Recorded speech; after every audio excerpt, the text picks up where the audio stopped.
Hello dear students, स्वागत है आपका हमारे यूट्यूब चैनल चंदन सर कानपुर में। बच्चों, आज की वीडियो में हम डिस्कस करने वाले हैं 10 और 11 फरवरी के करंट अफेयर्स के टॉप 15 क्वेश्चंस।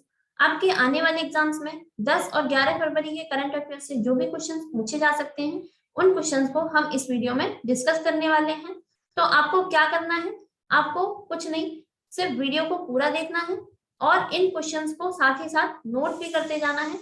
क्योंकि अगर आप क्वेश्चंस नोट नहीं करेंगे तो बच्चों आपको वीडियो देखने से क्वेश्चंस कुछ ही टाइम के लिए याद होंगे, लेकिन अगर आप अपने नोट्स बनाएंगे प्रॉपर तो आपको क्वेश्चन ज्यादा टाइम के लिए याद रहेंगे और आपके पास बैकअप भी बनता जाएगा, जिन्हें आप कभी भी रिवीजन कर सकते हैं। और आपने अभी तक हमारे चैनल को सब्सक्राइब नहीं किया है तो बच्चों चैनल को सब्सक्राइब जरूर कर लेना। ठीक है, तो चलो शुरू करते हैं आज की क्लास। देखते हैं हमारा आज का पहला क्वेश्चन। देखिए बच्चों, पहला क्वेश्चन है हमारा, हाल ही में आईआईएससी ने भारत में किस सुपर फास्ट सुपर कंप्यूटर को कमीशन किया है? चार ऑप्शन है आपके, सिद्धार्थ, परम सिद्धि, परम प्रवेग या फिर परम 8000। तो बच्चों इसका जो करेक्ट आंसर है वो हो जाएगा ऑप्शन नंबर सी, यानी कि परम प्रवेग। सुपर कंप्यूटर बच्चों ये क्या होता है? सुपर कंप्यूटर जो है ये डेटा को बहुत तेजी से प्रोसेस करते हैं और इनका जो इस्तेमाल है ये जो मौसम विज्ञान है, मौसम विज्ञान विभाग जैसे होते हैं, ठीक है, बड़े बड़े जो शैक्षणिक संस्थान है, ठीक है, अनुसंधान संस्थान है, इनमें इनका प्रयोग किया जाता है। देखिए ये है परम प्रवेग, इमेज में जैसे आप देख रहे हैं, जिसे किसने कमीशन किया है? आईआईएससी। आईआईएससी ये कहां पर स्थित है आपका? ये बेंगलुरु में स्थित है।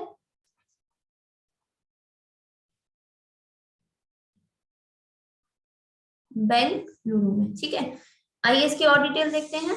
देखिए यह किसी भारतीय शैक्षणिक संस्थान का सबसे बड़ा सुपर कंप्यूटर है। आईआईएससी ये क्या है? एक शैक्षणिक संस्थान है। तो शैक्षणिक संस्थान यानी कि जितने भी शैक्षणिक संस्थान हैं भारतीय, उनमें ये सबसे बड़ा सुपर कंप्यूटर है। और परम प्रवेग को centre for development of advanced computing, यानी कि जिसको हम शॉर्ट में क्या कहते हैं, सीडेक, सीडेक ने इसको डिजाइन किया है। ये आपको याद रखना है, ठीक है। चलिए अगला क्वेश्चन देखेंगे। अगला क्वेश्चन है बच्चों, हाल ही में एलआईसी ने अपने ग्राहकों को जीवन बीमा और निवेश उत्पादों को डिजिटल रूप से पेश करने के लिए किसके साथ समझौता किया है? यहाँ आपके चार ऑप्शन है, कोटक महिंद्रा बैंक, सहारा लाइफ इंश्योरेंस, पॉलिसी बाजार या फिर मैक्स लाइफ इंश्योरेंस। तो बच्चों इसका जो करेक्ट आंसर है हो जाएगा आपका ऑप्शन नंबर सी, यानी कि पॉलिसी बाजार। एलआईसी ने किसके साथ समझौता किया है? पॉलिसी बाजार के साथ समझौता किया है। किसके लिए? जीवन बीमा और निवेश उत्पादों को डिजिटल रूप से पेश करने के लिए, ठीक है। बच्चों पॉलिसी बाजार की बात आ रही है तो पॉलिसी बाजार ये क्या है? ये भी एक ऑनलाइन प्लेटफॉर्म है। ये क्या है? ऑनलाइन प्लेटफॉर्म है, जो कि पॉलिसी बाजार एक ऑनलाइन प्लेटफॉर्म है जो कि इंश्योरेंस पॉलिसीज का मार्केट है। इंश्योरेंस जो पॉलिसीज होती हैं उनका मार्केट है ये। और यदि आप इसकी साइट पर जाएंगे, यानी कि policybazaar.com पर जाएंगे, तो जितनी भी बीमा कंपनी है उनके इंश्योरेंस को आप कंपेयर कर सकते हैं, ठीक है। आइए इसकी और डिटेल देखते हैं। देखिए बच्चों एलआईसी की बात आई है तो एलआईसी के बारे में जान लेते हैं। एलआईसी की स्थापना कब हुई थी? सन 1956 में। इसका जो हेडक्वार्टर है ये कहाँ पर है? मुंबई में स्थित है। और जो एलआईसी के वर्तमान अध्यक्ष हैं उनका नाम है एम.आर. कुमार, ठीक है। ये सारे पॉइंट्स आपको याद रखने हैं। एलआईसी के अध्यक्ष कौन है? एम.आर. कुमार। और एलआईसी की अगर हम फुल फॉर्म की बात करते हैं तो बच्चों वो है life insurance corporation of India, यानी कि इसको हम क्या कहते हैं? भारतीय जीवन बीमा निगम। क्लियर है? चलिए नेक्स्ट क्वेश्चन देखेंगे। अगला क्वेश्चन है बच्चों, हाल ही में किस देश ने एएफसी महिला एशियाई कप भारत 2022 फुटबॉल टूर्नामेंट किसने जीता है? ठीक है, हमें बताना है कि किस देश ने एएफसी महिला एशियाई कप भारत 2022 फुटबॉल टूर्नामेंट जीता है। आपके चार ऑप्शन है, पहला है दक्षिण कोरिया, दूसरा है उत्तर कोरिया, तीसरा ऑप्शन है न्यूजीलैंड और चौथा ऑप्शन है आपका डी, यानी कि चीन। तो इसका जो करेक्ट आंसर है बच्चों वो हो जाएगा आपका ऑप्शन नंबर चीन, ऑप्शन नंबर डी यानी कि चीन। एएफसी महिला फुटबॉल कप किस देश के द्वारा जीता गया है? चीन के द्वारा। आइए इसकी व्याख्या देखते हैं। देखिए, चीन ने नवी मुंबई के डीवाई पाटिल स्टेडियम में दक्षिण कोरिया को हराकर यह खिताब हासिल किया है। तो बच्चों, ये जो एएफसी महिला फुटबॉल कप आयोजित किया गया था, ये भारत के मुंबई शहर में आयोजित किया गया था। और ये जो मैच खेला गया है, ये कौन से स्टेडियम में खेला गया है? डीवाई पाटिल स्टेडियम में। और जो इसमें रनर अप टीम रही है वो कौन सी है? दक्षिण कोरिया की। तो चीन ने किसको हराकर ये मैच जीता है? दक्षिण कोरिया को हराकर। इसके बाद चीन द्वारा यह 9वां खिताब जीता गया है, यानी कि चीन ने इस खिताब को जीतने के बाद अभी तक कुल कितने खिताब जीत लिए हैं? 9 खिताब ये जीत लिए हैं। ठीक है, अब बच्चों चीन की बात आ रही है तो चीन देश के बारे में जान लेते हैं। चीन की राजधानी क्या है? बीजिंग। और चीन के जो वर्तमान में प्रधानमंत्री हैं यहाँ के, उनका नाम क्या है? ली कचियांग। ये कौन है? चीन के वर्तमान प्रधानमंत्री हैं। और यदि आपसे पूछा जाए कि चीन के वर्तमान राष्ट्रपति कौन है, तो बच्चों वर्तमान जो राष्ट्रपति हैं उनका नाम क्या है? Xi Jinping. Xi Jinping. Clear है? चलिए अगला क्वेश्चन देखेंगे। अगला क्वेश्चन है बच्चों, हाल ही में भारत सरकार ने अतिरिक्त प्रभार पर किसे लेखा महानियंत्रक यानी कि जिसे हम क्या कहते हैं? सीजीए नियुक्त किया है। तो बच्चों हमें बताना है कि भारत सरकार ने अतिरिक्त प्रभार पर लेखा महानियंत्रक नियुक्त किया है, तो वो किसे किया है? ऑप्शन है आपके सोनाली सिंह, दूसरा ऑप्शन है दीपक दास, तीसरा ऑप्शन है वंदना कश्यप और चौथा ऑप्शन है इनमें से कोई नहीं। तो बच्चों इसका जो करेक्ट आंसर है वो जाएगा आपका ऑप्शन नंबर ए यानी कि सोनाली सिंह। ठीक है, इमेज में आप देख पा रहे हैं ये है सोनाली सिंह, जिन्हें भारत सरकार ने लेखा महानियंत्रक के अतिरिक्त प्रभार के रूप में नियुक्त किया है। आइए इसकी व्याख्या देखते हैं। देखिए, जो सोनाली सिंह है इनको दीपक दास के स्थान पर नियुक्त किया गया है, यानी कि अभी तक जो लेखा महानियंत्रक थे वो कौन थे? दीपक दास, और इनकी जगह पे सोनाली सिंह को लेखा महानियंत्रक बना दिया गया है। अब सीजीए जो है यानी कि लेखा महानियंत्रक बच्चों ये कौन होता है? ये भारत सरकार का प्रधान लेखा सलाहकार होता है। और यदि आपसे पूछा जाए कि सीजीए इसका फुल फॉर्म क्या है, तो इंग्लिश में इसको कहते हैं controller general of accounts. CGA का फुल फॉर्म क्या हो जाएगा? कंट्रोलर जनरल ऑफ अकाउंट्स, यानी कि इसको हिंदी में क्या कहते हैं? लेखा महानियंत्रक। चलिए अगला क्वेश्चन देखेंगे।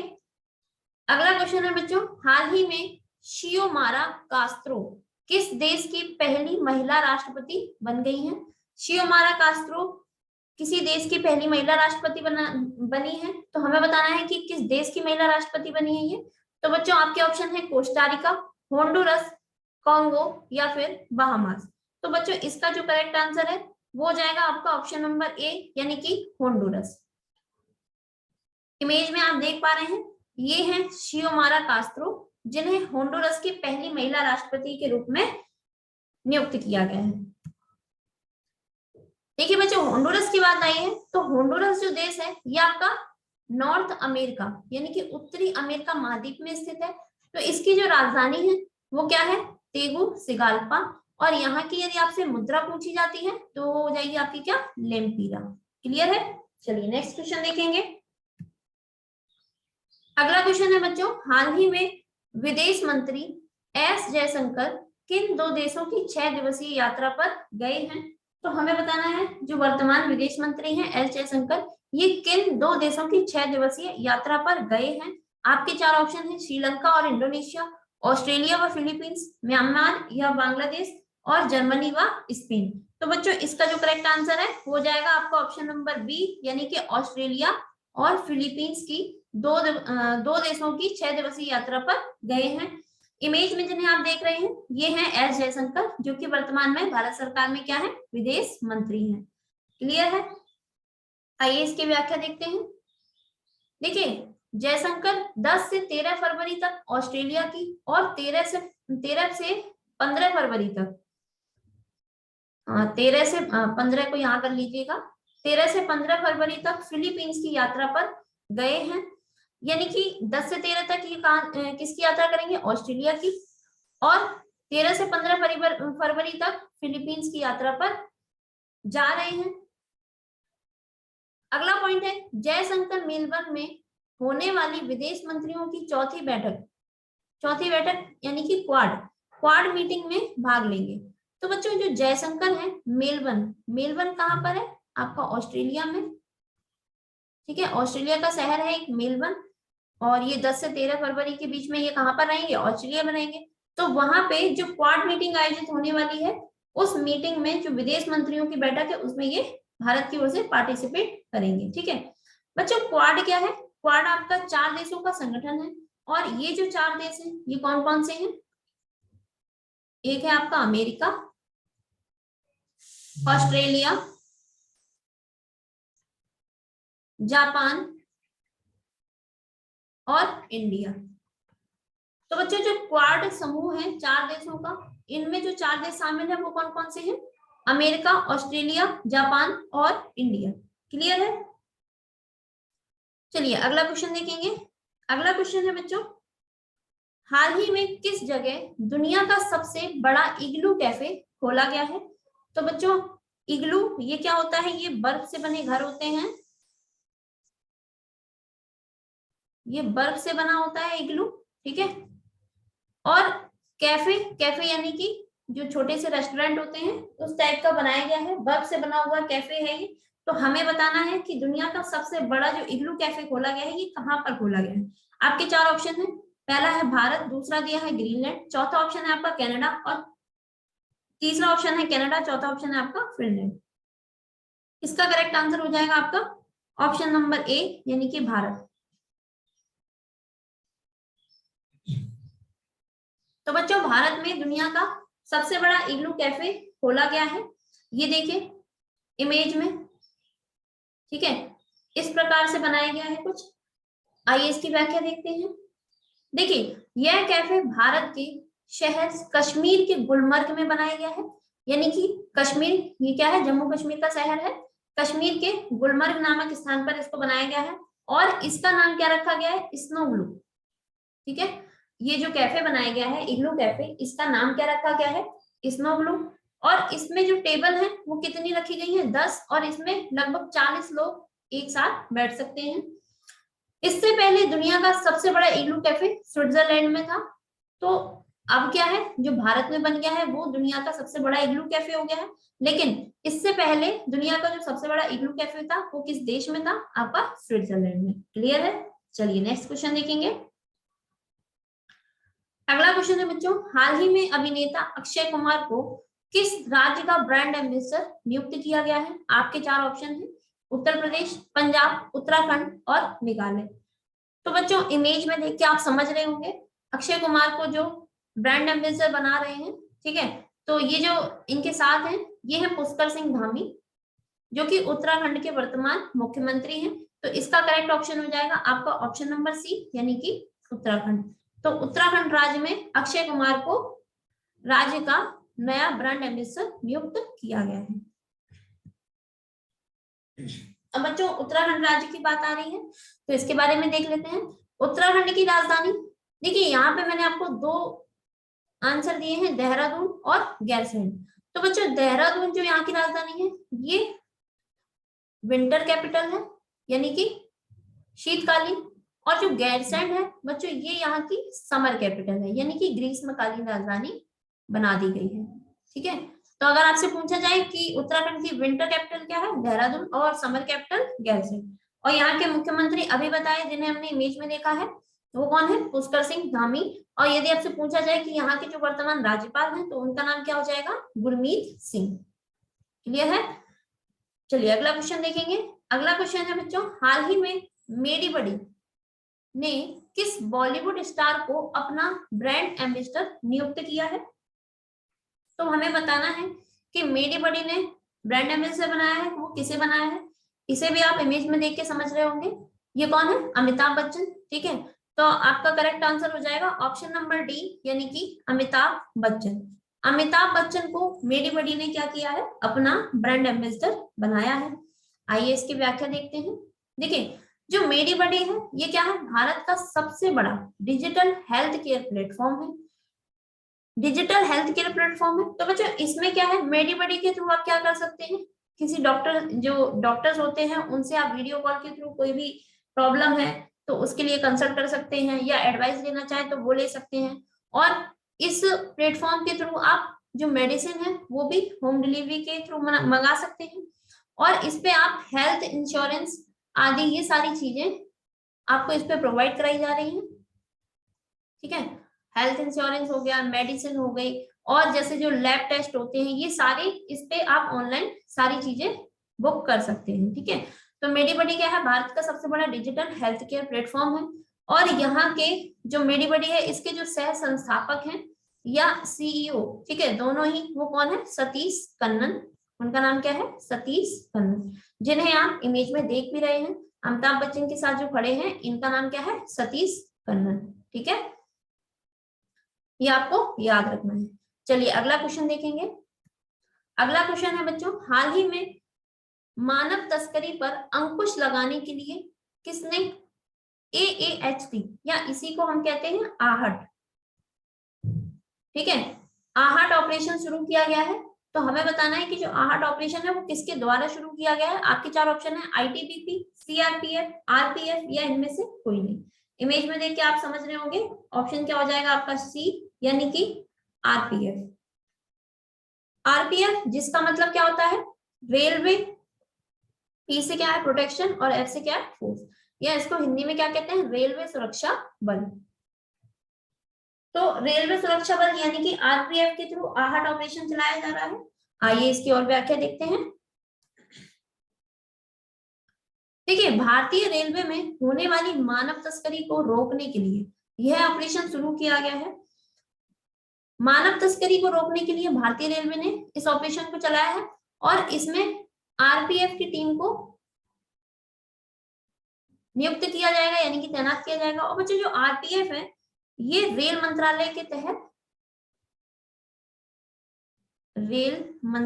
तहत कार्य करता है RPF। ठीक है, तभी इसका नाम भी है रेलवे प्रोटेक्शन फोर्स। ठीक है, तो रेल मंत्रालय ने मानव तस्करी ये क्या होता है? मानव तस्करी में जो तस्कर लोग होते हैं ये इंसानों को बेचने का काम करते हैं एक तरीके से। ठीक है, और इसमें सबसे ज्यादा जो महिलाएं और बच्चे हैं वो शिकार होते हैं।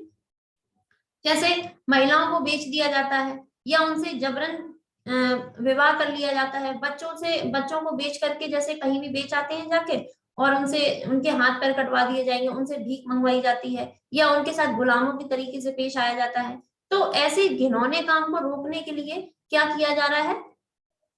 इस ऑपरेशन को चलाया जा रहा है। और इस ऑपरेशन को चलाने का पर्पस है, देखिए अगला पॉइंट है, जैसे हमारा इस ऑपरेशन में रेलवे मंत्रालय RPF टीम को लंबी दूरी की ट्रेनों में तैनात करेगा। ठीक है, तो रेलवे मंत्रालय ने क्या किया है? RPF की टीम को लंबी दूरी की ट्रेन, क्योंकि जो तस्कर लोग होते हैं उनके लिए रेलवे परिवहन सबसे आसान माध्यम है। लोगों को लंबी दूरी तक जैसे लेकर जाएंगे, और किसी को ज्यादा पता भी नहीं चल पाता है। ठीक है, तो इसमें क्या होगा, जब जो RPF की टीम है वो ट्रेन में जो ऑल टाइम रहेगी, तो ऐसे लोग जल्दी से पकड़े जा सकते हैं, और इस घिनौने काम को आसानी से रोका भी जा सकता है। ठीक है, तो यदि आपसे पूछा जाए कि जो आहट ऑपरेशन है वो किसने चलाया है, आपका आंसर क्या हो जाएगा? RPF। क्लियर है? चलिए अब देखिए बच्चों, जैसे रेल मंत्रालय की बात आई है, तो रेलवे मंत्रालय के यहाँ पे आपके लिए इंपॉर्टेंट एक और क्वेश्चन बन सकता है कि जो यहाँ के वर्तमान मंत्री हैं वो कौन है? तो रेलवे मंत्रालय के जो वर्तमान मंत्री हैं बच्चों, उनका नाम क्या है? अश्विनी वैष्णव। क्लियर है? रेलवे मंत्रालय के जो वर्तमान मंत्री हैं उनका नाम क्या है? अश्विनी वैष्णव। चलिए अगला क्वेश्चन देखेंगे। अगला क्वेश्चन है बच्चों, हाल ही में Africa cup of nation championship किस देश ने जीती है? तो बच्चों हमें बताना है कि जो Africa cup of nation championship जीती गई है वो किस देश को द्वारा जीती गई है। चार ऑप्शन है आपके, सेनेगल, मिस्र, कैमरून, या फिर इथियोपिया। तो बच्चों इसका जो करेक्ट आंसर है वो जाएगा आपका ऑप्शन नंबर ए, यानी कि सेनेगल। सेनेगल देश ने Africa cup of nation championship को इस बार जीत लिया है। आइए इसकी व्याख्या देखते हैं। देखिए सेनेगल ने यह चैंपियनशिप पहली बार जीती है। तो जो Africa cup of Nations championship है, इसको सेनेगल देश के द्वारा पहली बार जीता गया है। इस फुटबॉल मैच यानी कि जो अफ्रीका कप ऑफ नेशंस है, इसमें कौन सा गेम खेला जाता है? फुटबॉल। ठीक है, फुटबॉल मैच प्रतियोगिता है ये, और इसको कैमरून के याओंडे में ओलंबे स्टेडियम में खेला गया था। अफ्रीका का एक देश है कैमरून, जिसकी राजधानी क्या है? याओंडे, और वहां पर स्थित ओलंबे स्टेडियम में इस मैच को खेला गया था। क्लियर है? और सेनेगल के साथ जो रनर अप टीम रही है वो किस देश की रही है? मिस्र की। यानी कि सेनेगल ने किसको हराकर ये खिताब जीता है? मिस्र को। और इसके साथ ही देखो लिखा है इस मैच का 7 बार विजेता रहा है कौन?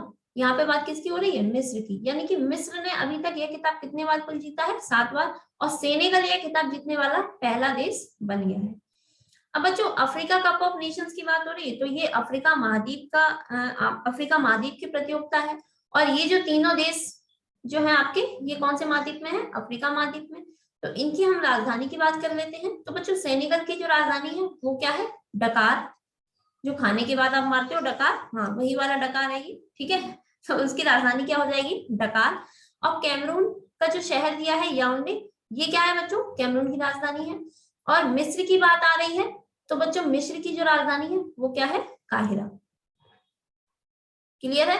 मिस्र की राजधानी क्या हो जाएगी? काहिरा। ये सारे इंपॉर्टेंट फैक्ट्स हैं जो कि आपको याद रखने हैं। चलिए अगला क्वेश्चन देखेंगे। अगला क्वेश्चन है बच्चों, हाल ही में क्रिकेटर सुरंगा लकमल ने अंतरराष्ट्रीय क्रिकेट से संन्यास की घोषणा की है। तो वो किस देश के खिलाड़ी हैं? ये हमें बताना है। सुरंगा लकमल, तो सुरंगा लकमल जो है, आपके 4 ऑप्शन दिए गए हैं, बांग्लादेश, अफगानिस्तान, साउथ अफ्रीका या फिर श्रीलंका। तो इसका जो करेक्ट आंसर है बच्चों वो क्या हो जाएगा? ऑप्शन नंबर डी, यानी कि श्रीलंका।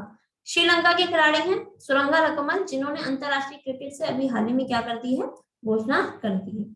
अब बच्चों श्रीलंका की बात आ रही है, तो श्रीलंका के बारे में देख लेते हैं। देखिए श्रीलंका की जो राजधानी है आप सब जानते हैं वो क्या है? श्री जयवर्धने कोट्टे। और यहाँ के जो वर्तमान प्रधानमंत्री हैं उनका नाम क्या है? महिंदा राजपक्षे। और यहाँ के जो वर्तमान राष्ट्रपति हैं उनका नाम क्या है? गोतबाया राजपक्षे।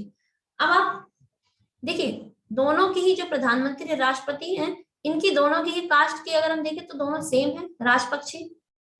तो इससे हम समझ सकते हैं कि ये दोनों क्या है? भाई भाई हैं, यानी कि ब्रदर्स हैं। ठीक है, और जो गोतबाया राजपक्षे हैं ये छोटे हैं, और महिंदा राजपक्षे इनसे बड़े हैं। तो बड़े भाई को क्या बनाया गया? श्रीलंका के वर्तमान प्रधानमंत्री हैं, और छोटे भाई कौन बन गए हैं? राष्ट्रपति बन गए हैं। ठीक है, ये आपको याद रखना है। चलो अगला क्वेश्चन देखते हैं। अगला क्वेश्चन है बच्चों, हाल ही में भारतीय उद्योग परिसंघ, या इसी को हम शॉर्ट में क्या कहते हैं? CII ने डिजिटल परिवर्तन में सर्वश्रेष्ठ अभ्यास के लिए किस बैंक को DX 2021 पुरस्कार प्रदान किया है? तो हमें बताना है कि जो DX 2021 पुरस्कार दिया गया है, जो कि किसके द्वारा दिया जाता है? भारतीय उद्योग परिसंघ के द्वारा। तो 2021 वाला ये किस बैंक को दिया गया है? आपके 4 ऑप्शन है, Punjab national bank, Karnataka bank, central bank या फिर एक्सिस बैंक। तो बच्चों इसका जो करेक्ट आंसर है वो हो जाएगा आपका ऑप्शन नंबर बी, यानी कि कर्नाटका बैंक। क्लियर है? कर्नाटका बैंक को DX 2021 पुरस्कार दिया गया है। और बच्चों आपको बता दूं कि जो DX अवार्ड है ये उन संगठनों या फिर उन संस्थाओं को या उन बैंकों को दिए जाते हैं जो डिजिटल क्षेत्र में अपना महत्वपूर्ण योगदान को देते हैं। ठीक है, तो इस बार जो DX 2021 का पुरस्कार दिया गया है वो किसे दिया गया है? कर्नाटक बैंक को दिया गया है। आइए इसकी व्याख्या देखते हैं। देखिए बच्चों कर्नाटक बैंक को जो ये पुरस्कार दिया गया है, ये बैंक के द्वारा एक योजना चलाई गई थी, KBL। ठीक है, कौन सी योजना थी? KBL विकास योजना। इस योजना के लिए इस बैंक को DX 2021 पुरस्कार दिया गया है। अब कर्नाटक बैंक की बात आ रही है, तो कर्नाटक बैंक का जो मुख्यालय है बच्चों वो कहाँ पर है? मैंगलोर में है। मैंगलोर कर्नाटक का ही एक शहर है, जो कि कर्नाटक की राजधानी बेंगलोर के पास स्थित है। और कर्नाटक बैंक की स्थापना अगर आपसे पूछी जाए तो ये कब हुई थी? 18 फरवरी 1924 को। और इस बैंक के जो वर्तमान अध्यक्ष हैं उनका नाम क्या है? प्रदीप कुमार पांजा। क्लियर है? ये सारे फैक्ट्स आपके लिए इंपॉर्टेंट है, इनको आप याद कर लीजिएगा। चलिए अगला क्वेश्चन देखेंगे। अगला क्वेश्चन है बच्चों, हाल ही में प्रोफेसर दिनेश प्रसाद सकलानी को किसके नए महानिदेशक के रूप में नियुक्त किया गया है? हमें बताना है जो दिनेश प्रसाद सकलानी है ये किसके महानिदेशक बनाए गए हैं। आपके चार ऑप्शन है, सीबीएसई, एनआईओएस, एनसीईआरटी या फिर आईसीएसई। तो इसका जो करेक्ट आंसर है बच्चों ये हो जाएगा आपका ऑप्शन नंबर सी, यानी कि एनसीईआरटी। इमेज में देख रहे हैं ये है दिनेश प्रसाद सकलानी, दिनेश प्रसाद सकलानी जिन्हें एनसीईआरटी का महानिदेशक बनाया गया है। आइए इसकी व्याख्या देखते हैं। देखिए एनसीईआरटी ये क्या है? इसका फुल फॉर्म हो जाएगा आपका national council of educational research and training. ठीक है, एनसीईआरटी का फुल फॉर्म आपको याद रखना है, ये काफी इंपॉर्टेंट है, national council of educational research and training. और यदि हिंदी में बात करें तो इसको हम कहते हैं राष्ट्रीय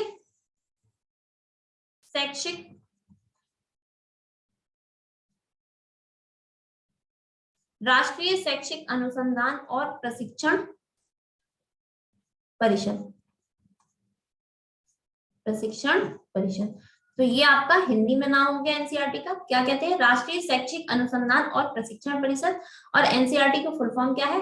national council of educational research and training.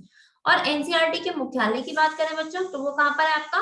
Bharat की राजधानी नई दिल्ली में। और एनसीईआरटी की जो स्थापना है ये कब हुई थी? सन 1961 में इसकी स्थापना हुई थी। क्लियर है?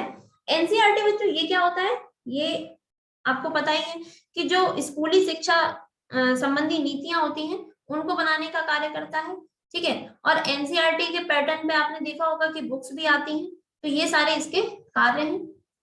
क्लियर है? चलिए अगला क्वेश्चन देखेंगे। ये हमारे आज के लेक्चर का लास्ट क्वेश्चन है। तो बच्चों हमें बताना है कि विश्व दलहन दिवस, हाल ही में विश्व दलहन दिवस किस दिन मनाया गया है?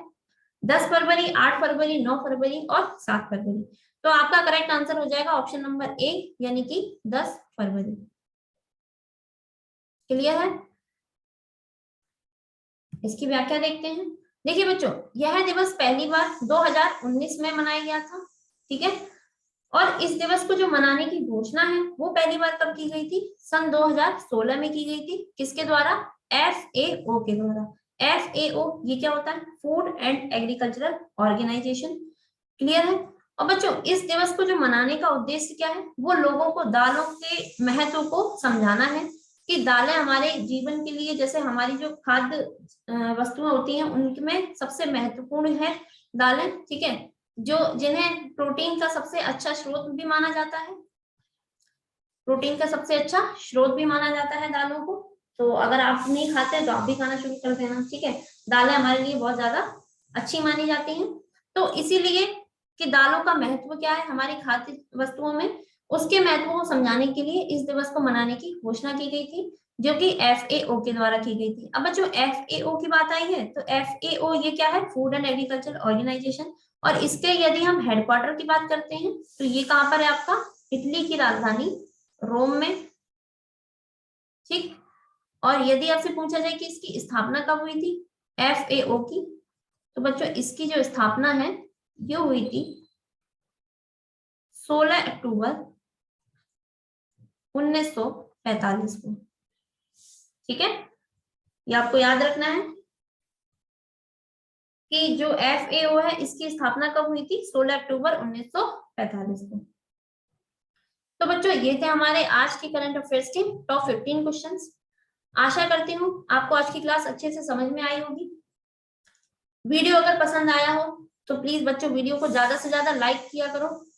ठीक है, और कमेंट भी भर भर के कर दिया करो, शर्माया मत करो लाइक और कमेंट करने में। ठीक है, और वीडियो को क्या करना है? शेयर भी करते जाना है। जो भी आपके साथ बच्चे तैयारी कर रहे हैं उनके साथ जम के शेयर किया कीजिए, ताकि ये अच्छे से अच्छा कंटेंट उन तक भी पहुंच सके। और जितना ज्यादा आप हमको सपोर्ट करेंगे उतना ही हमें मोटिवेशन मिलेगा। तो इससे हम आपको और अच्छे से अच्छा कंटेंट प्रोवाइड कराने की पूरी कोशिश करेंगे। तो और क्या करना है, अगर आपने अभी तक चैनल को सब्सक्राइब नहीं किया है तो बच्चों चैनल को सब्सक्राइब कर देना, और साथ ही साथ जो बेल आइकन है इसको ऐसे ऑन कर लीजिएगा। क्लियर है? तो आज के लिए इतना ही, मिलते हैं आपसे अगली क्लास में। तब तक के लिए बच्चों गुड बाय, जय हिंद एंड थैंक यू।